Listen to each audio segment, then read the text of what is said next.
শুভ সকাল, শুভ সকাল। রোজের বাচালির থেকে আমি রিমি নিয়ে চলে এলাম নতুন আরেকটি ভিডিও। সবাই কেমন আছেন? আশা করি ভালোই আছেন। আমিও ওই আর কি, গরম ঠান্ডা, আর বিশেষ করে এখন বেশ গরম পড়েই গেছে, কিন্তু ভীষণ মশার উৎপাত হয়েছে, সেই নিয়ে মোটামুটি ভালোই আছি। আর ছেলে সকাল সকাল বেরিয়ে গেল। সকাল বলতে ওই 9টা, 8:30, 9টার মতন বাজে ও বেরিয়ে গেল। ওর আজকে পড়া আছে। আর আমি ওপরে চলে আসলাম। এখানে আজকে প্রচুর কাছাকাছির জন্য রেডি হয়েছি আমি আর টুকু। আমি প্রায় কমপ্লিট অর্ধেক করে দিয়েছি, এবার ও করে দিয়েছে। আর কাছাকাছি হওয়ার পরে এই দুজনে মিলে মিলে নিচে যাব। নিচেও এখনও অনেক কাজ, আজকে আবার রান্না নেই, আজকে একটি নিমন্ত্রণ আছে। আর স্বস্তিকের একদম সময় নেই, তা ও আজকে নিমন্ত্রণ বাড়িতে যাচ্ছে না। যাই হোক, আর আমিও যাব না, ওর বাবা যাবে। এবার হঠাৎ করে বললো তাহলে মিমি আজকে বিরিয়ানি খাবো, চলো। ভালো কথা, বিরিয়ানি খাওয়ার ডেটও হয়ে গেল। মানে এটা হচ্ছে ছুতো বিরিয়ানি খাওয়ার। তো যাই হোক, আর এই দিয়ে আমি মোটামুটিভাবে সবই মিলে দেওয়া হয়েছে, টুকুর আমি মিলে করলাম। এবার ধীরে সুস্থে আমরা নিচে যাব। নিচে গিয়ে আর অন্যান্য কাজ আছে, কারণ আর টুকুর এই কাজটাও তো কাজ নয়, এরপরে অনেক আছে। আর ও খুব সকাল সকালই এসছে আজকে, তখন রোদ ওঠেনি। সকাল সকাল আসার কারণ হচ্ছে ও আরও 3টে 4টে বাড়িতে যায়, তো যত সকালবেলা কাজগুলো করতে পারে তত তাড়াতাড়ি সুবিধেই হয়। আর এই প্রায় দুপুর গড়িয়েই গেছিলো, ছেলে প্রাইভেট থেকে আসলো, এসে এদিক ওদিক করলো, তারপর নিয়ে এসছে। আর আমি বিরিয়ানি খাই না তা নয়, কিন্তু আমি না সত্যি বলতে ভাতটা পছন্দ করি না। তো আমার জন্য ওই নুডলস, আমি সে একদিনই বলছিলাম চতে চাউমিন, চতে চিকেন রোল আমি ভীষণ পছন্দ করি। তা আমার জন্য আবার একটা নুডলস নিয়ে এসছে, জানি মা এসব খায় না। যাই হোক, আর আমার ছেলে আবার বিরিয়ানি খাবে যখন, সেদ্ধ ডিমটা খাবে না। ওর অনেক গল্প আছে, তাই বিরিয়ানিটাকে ভালোভাবে ওইভাবে করে পরে ভাবলাম না, আমাকে আবার ঘাঁটতে হবে, কারণ এর ভিতরে অনেক কিছু আছে যেগুলো ফেলে দিতে হবে বা একটু সরিয়ে দিতে হবে। তো যাই হোক, ওর জন্য বিরিয়ানিটা বাড়লাম, বেড়ে একটুখানি রায়তা ছিল সেটাও আলাদা করলাম, করে ওকে দেব।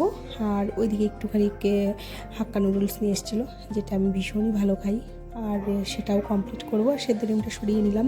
ওর বাবা তো বাড়িতে নেই, সে চলে গেছে নিমন্ত্রণ বাড়িতে। আর এই মায়ে পুতে মিলে এবার খাওয়া দাওয়া করো। যাই হোক, এইবার বিষয় হচ্ছে আজকে একটু বেরোতে হবে, কারণ গরম পড়ে গেছে। ছেলের রোজের যে গেঞ্জিগুলো পরে সেই গেঞ্জিগুলো নেই এখন। আর এখন আর শীতের সেই ফুল হাতা গেঞ্জি চলছে না, তো এই একটা সমস্যা। আর আমারও একটুখানি নাইটির প্রয়োজন। আর ছেলের জুতোটাও ছিঁড়ে গেছে দেখলাম। এবার ওর জন্য নতুন একটা কিটু কিনতে পারলাম। গরম, ওই যে শীত আর গরমের একটা ব্যাপার থাকে। যাই হোক, আমরা এবার খাওয়া দাওয়া করে একটুখানি রেস্ট নেব। রেস্ট নিয়ে তারপরে বিকেলের জন্য বেরোবো। আর এই যে জামা কাপড়গুলো তুলছি আস্তে আস্তে করে, সব প্রচুর জামা কাপড় তো। আর ও যেহেতু সপ্তাহে বা 10 দিনে একদিন কাচে, তাই জামা কাপড় ভীষণ বেড়েই যায়। আর এই জামা কাপড়গুলো তুলে এবার আমরা ধীরে সুস্থে যাব। আর দেখবেন কত জামা কাপড়, এই দেখুন। এবার এগুলোকে ভাঁজ করে তোলা, পরিষ্কার করা একটা দিনের ব্যাপার। এখনও কিছু করিনি, এটাকে কালকে ধরবো। যাই হোক, সন্ধে হয়ে গেছে, আমরা দুজন বেরিয়ে পড়লাম। আর বেরিয়ে যাব প্রথমে দোকানের দিকে, তারপরে ওখান থেকে যাবো একটু জুতোর দোকানে, কারণ ছেলের জুতোগুলো ছিঁড়েই গেছে বলতে গেলে। আর ওর পাটানো অনেকটা বড়। যাই হোক, ওর বাবা বলে এসেছিলো। আর আমাদের টুকটাক যা কিছু কেনাকাটা আমরা কালীঘাট বাজার থেকেই করি, কারণ সবটাই তো দেখতে হবে, তাই না? আমাদেরও যেমন দোকানে সবাই আসে, আমরাও তো তাদের দোকানে যাব।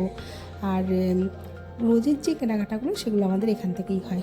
আর সত্যি বলতে ভালো জিনিস হয়, একবারে খারাপ না, সুন্দর জিনিস হয়, ভালো। আর বিশ্বস্ত দোকান যেহেতু। যাই হোক, কোম্পানিরই ছিল জুতোটি। আর জুতোটি ওর বাবা দেখে গেছিলো। আর এই যে নিয়ে নিলাম জুতো। নেওয়ার পরে এবার আমাদের পছন্দ হয়েছে, আমরা এখান থেকে চলে যাব। ওই যে বললাম, ছেলের দুটো গেঞ্জি আর আমার দুটো নাইটি নেব। আর দোকানেই গেছিলাম, দোকান থেকে বললো যে তাহলে তোমরা আগাও, আমি সময় করে যাচ্ছি। আর মোটামুটিভাবে এই দাদার সাথে আমাদের ভীষণ একটা ভালো সম্পর্ক। আমরা মাঝে মাঝে ওদের বাড়িতে নিমন্ত্রণ থেকে শুরু করে সবটাই পাই। আর যা হয় বাজারের সমিতি অনুযায়ী। আর ওর বাবা কথা বলে নিক, আর আমরা ততক্ষণে চলে আসলাম। আর আমি নাইটি কিনতে আসলেই আমার কিন্তু সাদা নাইটি ছাড়া কিছু পছন্দ হয় না।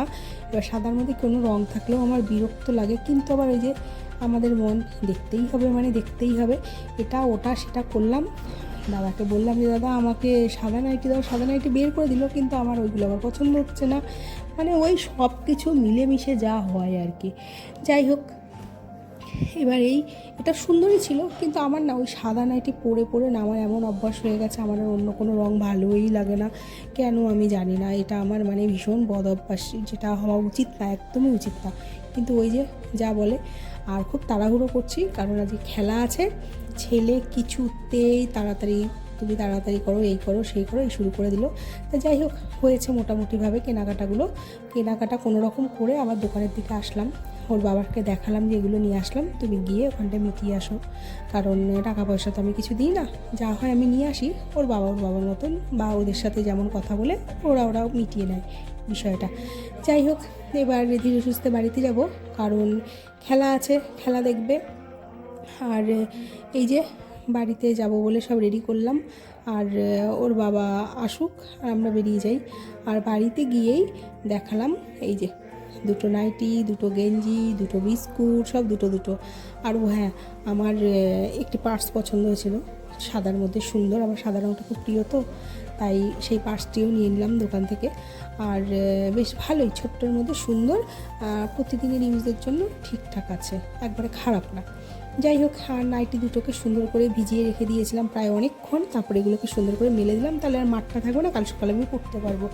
আর এবার হচ্ছে সেদ্ধ ভাত রান্না করেছি, ডালের বড়া আর আলু সেদ্ধ, কারণ ওদের খাওয়ার কোনো মুডই নেই, কারণ খেলা চলছে যে। যাই হোক, ভিডিওটি আমি আজকে এখানটাই রাখবো। আর যদি কিছু ভালো লেগে থাকে, লাইক, কমেন্ট, শেয়ার, সাবস্ক্রাইব সব কিছুই করবেন। আর ভালো লাগলে একটি লাইকও করবেন। দেখা হবে নতুন একটি ভিডিওতে। শুভরাত্রি।